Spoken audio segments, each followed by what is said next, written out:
विष्णु पुराण की कथा का आरंभ हम 7वें अध्याय से करेंगे। अब आप सोच रहे होंगे कि 7वें अध्याय से क्यों, प्रथम अध्याय से क्यों नहीं। देखिए, मैं प्रथम अध्याय से करूंगा तो आपको समझा नहीं पाऊंगा। मैं जो कथा करने जा रहा हूं वह मैं आपको उस स्ट्रक्चर को समझाने के लिए करने जा रहा हूं जिस ब्रह्मांड का वर्णन इस पुराण में किया गया।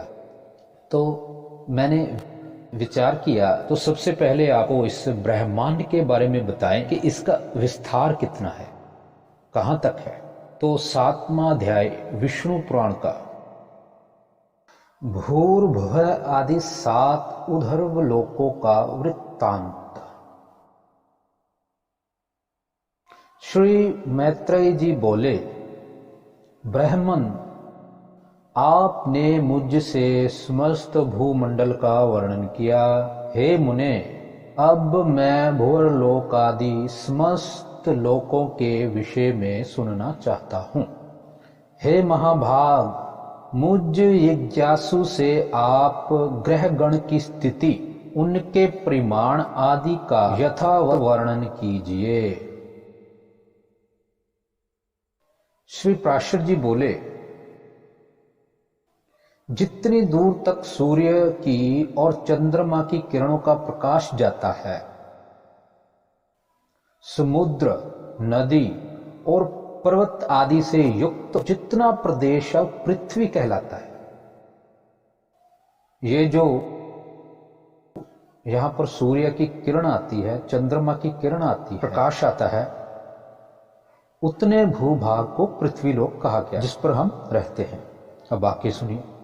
हे द्विज, जितना पृथ्वी का विस्तार है और परिमंडल है, उतना ही विस्तार और परिमंडल भूवर लोक का भी है। परिमंडल इसका घेरा, परिधि कह देते हैं एक सिंगल रेखा को, और परिमंडल कहते हैं जो चारों ओर से घेरे हुए हो, जैसे गेंद, उसको परिमंडल कहते हैं।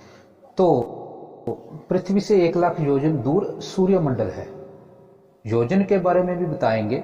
योजन का वर्णन भी बहुत से लोगों ने किया है, लेकिन वो गलत वर्णन है।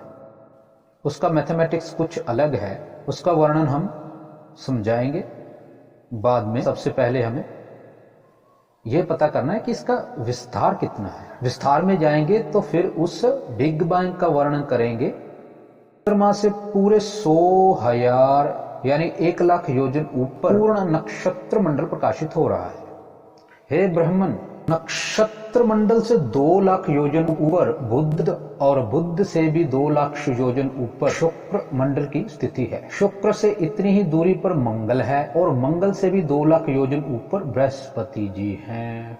तो अब आपको ये अटपटा लगेगा, लेकिन जब हम इसका स्ट्रक्चर बताएंगे तो आप कहेंगे कि यह परफेक्ट है। बृहस्पति से 2,00,000 योजन ऊपर शनि है, और शनि से 1,00,000 योजन के अंतर पर सप्तऋषि मंडल है, तथा सप्तऋषियों से भी 100,000 योजन ऊपर समस्त ज्योतिष चक्र की नाभि रूप ध्रुव मंडल स्थित है। हे महामुने, मैंने तुमसे यह त्रिलोकी की उच्चता के विषय में वर्णन किया। यह त्रिलोकी की यज्ञफल की भोग भूमि है, और यज्ञानुष्ठान की स्थिति इस भारतवर्ष में है। ध्रुव से 1 करोड़ योजन ऊपर महरलोक है। यहाँ कल्पांत पर्यंत रहने वाले भृगु आदि सिद्धगण रहते हैं। हे मैत्रेय, उससे भी 2 करोड़ योजन ऊपर जनलोक है, जिसमें ब्रह्मलोक के प्रख्यात पुत्र निर्मल चित्त सनक आदि रहते हैं। जनलोक से चौगुना अर्थात 8 करोड़ योजन ऊपर तपलोक है। वहां वैराज नामक देवगणों का निवास है, जिनका कभी दाह नहीं होता। तपलोक से 6 गुना अर्थात 12 करोड़ योजन के अंतर पर सत्यलोक सुशोभित है, जो ब्रह्मलोक भी कहलाता है, और जिसमें फिर ना मरने वाले अमरगण निवास करते हैं। जो पार्थिव वस्तु चरण संचार के योग्य है वह भूरलोक ही है। जब भू और भूरलोक ही चरण संचार के योग्य है, जिसका नाश हो जाता है। उसका विस्तार मैं कह चुका। हे मुनि श्रेष्ठ, पृथ्वी और सूर्य के मध्य में जो सिद्ध गण और मुनि गण सेवित स्थान है वही दूसरा भुवर लोक है। सूर्य और ध्रुव के बीच में जो 14 लाख योजन का अंतर है उसको लोक स्थिति का विचार करने वालों ने स्वर लोक कहा है। हे मैत्रेयी, ये भू भुव स्वः जो गायत्री के 3 पद हैं, इसलिए उनको गायत्री को त्रिपदा कहा गया। भू भुव स्वः यह 3 पद है। यह कृतिक त्रैलोक्य कहते हैं। कृतिक त्रैलोक्य क्या है? जो बनाए गए। कृतिक का मतलब जाए जो बनाए गए, बनावटी। कृतिक त्रैलोक्य कहलाते हैं। और जन, तप तथा सत्य यह तीनों अकृतिक, इसको बनाया नहीं। जन तप सत्य जो है वह बनाए हुए नहीं, वह अकृत है। इन कृतिक और अकृतिक त्रिलोकियों के मध्य में महरलोक कहा जाता है, जो कल्पांत में केवल जन शून्य हो जाता है, अत्यंत नष्ट नहीं होता, इसलिए यह कृत्य अकृतिक कहलाता है। हे मैत्रेय, इस प्रकार मैंने तुमसे यह 7 लोक और 7 ही पाताल कहे। इस ब्रह्मांड का बस इतना ही विस्तार है। अब सुनिए ध्यान से। हे मैत्रेय, इस प्रकार मैंने तुमसे यह 7 लोक और 7 ही पाताल कहे। इस ब्रह्मांड का बस इतना ही विस्तार है। बस यही ब्रह्मांड है। यह ब्रह्मांड कैथ के बीज के समान ऊपर नीचे सब और अंडकटाह से घिरा हुआ है। अंडकटाह जैसे जो अंडा होता है ना, अंडे के ऊपर जो छिलका होता है उसको अंडकटाह बोलते हैं। जो प्रकृति है प्रधान, उसने आवृत कर रखा महतत्व को, वह अनंत है। इस अंड के घेरे के बाहर जो प्रकृति आ जाती है वह अनंत है, तथा उसका ना कभी अंत ना नाश होता है। ध्यान से सुनिए, बिग बैंग पर आएंगे हम।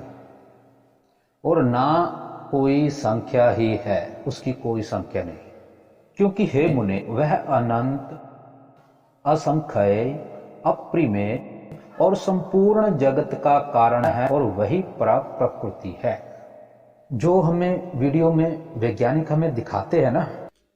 अनंत आकाश में फैले तारे, धूल और गैलेक्सीज की फुटेज, वह ब्रह्मांड नहीं है भाई। ध्यान से सुनिए बात को। ब्रह्मांड कहना बंद कीजिए। ब्रह्मांड की एक परिधि होगी, क्योंकि अंड जो शब्द उसमें, देखिए शब्दों की भी कोई महत्ता होती है। जब अंड आ गया तो उसकी परिधि होगी। जब उसकी परिधि होगी तब उसका अंत होगा। तो प्रकृति तो अनंत है, अनंत का अंत हो ही नहीं सकता। तो यह जो एक ब्रह्मांड है जिसके भीतर हम रह रहे हैं, ये एक बुलबुला है। अब आप हैरान हो जाओगे, यह वही बुलबुला है जिसका अभी अभी कुछ समय पहले वैज्ञानिकों ने पता किया कि हम एक जल के बुलबुले में हैं। बस इतना ही ब्रह्मांड है, क्योंकि अंड का अर्थ जिसमें जीवन होता है। अंड की परिभाषा क्या है? जीवन के लिए। किसी पत्थर को तो अंडा नहीं कहते ना। अंड जीवन को परिभाषित करता है। तो इसमें जीवन है, इस अंड के भीतर जीवन है, जो बुलबुला एक बना हुआ है। इस बुलबुले के बाहर अनंत प्रकृति है। तो 2 अवस्थाएं हो गई। ब्रह्मांड अलग है, प्रकृति अलग है। वो अनंत है, वो कोई ब्रह्मांड नहीं है। उसको आप यूनिवर्स कहना हो तो कह लो, क्योंकि इंग्लिश का तो अर्थ कोई होता नहीं, क्योंकि शब्दों का अर्थ तो हमारे संस्कृत भाषा में है ना। वहां पर तो अंडा आ गया। अंड को अनंत के साथ थोड़ी जोड़ सकते। कोई ब्रह्मांड कहे और फिर अनंत कह दे, फिर तो अर्थ में सारी गड़बड़ हो जाएगी। यह जो अनंत प्रकृति है, उसमें ऐसे ऐसे हजारों, लाखों तथा सैकड़ों करोड़ ब्रह्मांड भरे हुए हैं। ये जो अनंत प्रकृति आपको दिख रही है, इसमें इस तरह के जिसमें हम रह रहे हैं, ऐसे जो बुलबुले हैं ये असंख्य हैं, लाखों करोड़ों हैं उस प्रकृति में। अब बताइए, इसी तरह से वर्णन होगा ना। हम इस पूरे अनंत को भी पहले ब्रह्मांड मान लें, फिर ब्रह्मांड का वर्णन कैसे करेंगे? ब्रह्मांड तो एक अंड है, इसके भीतर हम रह रहे हैं, यहाँ पर जीवन है, यह अंड कटाह से गिरा हुआ है, इसकी परिधि है। ये जो बुलबुला जिसे आज वैज्ञानिकों ने माना है, यही ब्रह्मांड है। एक वर्णन और कर देते हैं, आपको यकीन हो जाएगा। ये जो बबल है ना, उसका वर्णन ही जहां किया गया है। हम चलेंगे विष्णु पुराण के दूसरे अध्याय पहले अंश में। देखिए, इन भूतों में पृथक पृथक नाना शक्तियां हैं, अतः वह परस्पर पूर्णतया मिले बिना संसार की रचना नहीं कर सकते। इसलिए एक दूसरे के आश्रय रहने वाले और एक ही संघात की उत्पत्ति के लक्ष्य वाले महतत्व से लेकर विशेष पर्यंत प्रकृति के इन सभी विकारों ने पुरुष से अधिष्ठित होने के कारण परस्पर मिलकर सर्वथा एक होकर प्रधान तत्व के अनुग्रह से अंड की उत्पत्ति की। हे महाबुद्धि, जल के बुलबुले के समान क्रमशः भूतों से बड़ा हुआ यह गोलाकार और जल पर स्थित महान अंड ब्रह्म रूप हिरण्यगर्भ है। अभी तो बुलबुला आ गया ना, बुलबुला शब्द से ही बबल बना है इंग्लिश का। तो जो बुलबुला है उसका वर्णन हो गया। ये जो बुलबुला आपको दिखाई दे रहा है, इसके भीतर हम रहते हैं। अब बात करते हैं कि यह जो बुलबुला है, इसका वर्णन